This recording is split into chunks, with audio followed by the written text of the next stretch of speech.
Jangan dah ajak saya habis yang makan. ni, ambil yang tu pula. Sekejap lagi dia ada mi goreng pula. Alhamdulillah 8 bulan dah makan tahi dah. Alhamdulillah. Tengok asap. Panas. Kari kambing. Apa rasa dia?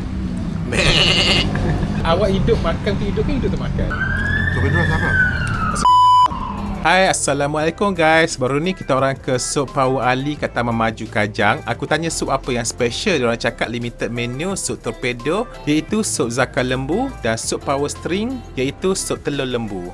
Kat sini ada sup ayam, kambing, daging, burung puyuh, ekor, sup perut lembu, lidah lembu, tulang lembu, urat keting, lidah kambing, sup urat kaki kambing, giabok kambing, sup otak kambing, sup lengsheng dan banyak lagi.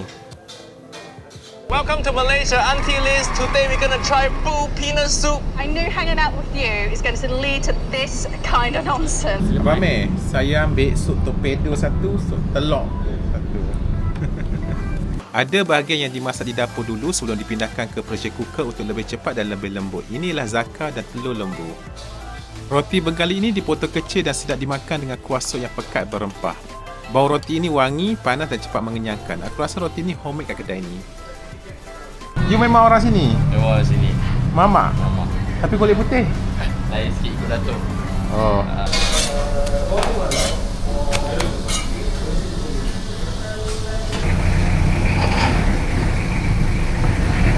Terima kasih. Saya order sup kambing. Pekat sup dia pekat. Kami banyak kan? Banyak. Sup kambing. Mana ada tengok air leci? Kambing dengan capati. Oh ni. Capati Dia nice. panas. Baru bulan dah ngandung. Alhamdulillah 8 bulan dah makan tahi dah. Alhamdulillah. Mana nak mampus? Ni ambil ni, try. Tengok asap. Panas. Jom. Cik ni. Dia makannya? Atifah. Hati.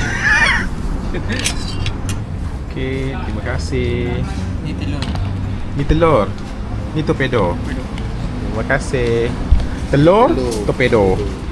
Nah, nak makan mana? Kita tengok dulu Ni telur. Torpedo dia panjang-panjang macam apa? Macam ekor. Sup telur dengan sup Sup torpedo. telur dengan sup torpedo. Telur tu adalah bahagian testikel lembu.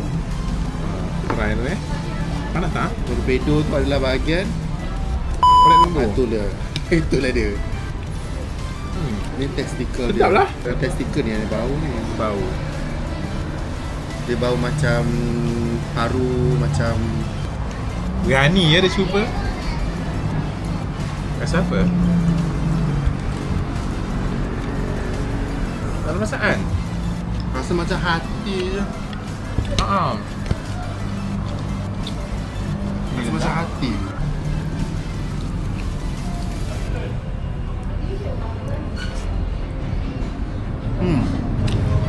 Macam urat keting pun ada. Dia berurat. Dia apa? Ni tengok ni. Pecah-pecah. Kalau orang tak cakap ini adalah telur lembu, orang tak tahu. Kalau orang tak cakap itu adalah telur lembu, orang tak tahu. Petapinnya. Nanti penat nak kena bip-bip. Duduklah. Ya? Duduklah. Mari Tak apa, lah. bos tak marah. Dia lah bos. Makanlah, try makan. Try makan. Saya dah serius. pernah. Dah biasa Try. cuba semua dah. So torpedo adalah bahagian penis je. Betul. Ini telur adalah testikel dia tu. Betul. Kuah dia sama je kan? Ya, kuah sama. Ni persiapan menjadi makan telur lembu, makan lembu. Kita bungkus bagi kat office makan esok lah. Okey, terima kasih. Okey, terima kasih. Okey, Pak. Sabar. Terima kasih banyak. Okey, jumpa lagi. Jumpa lagi. Okey, Selamatbercuti.com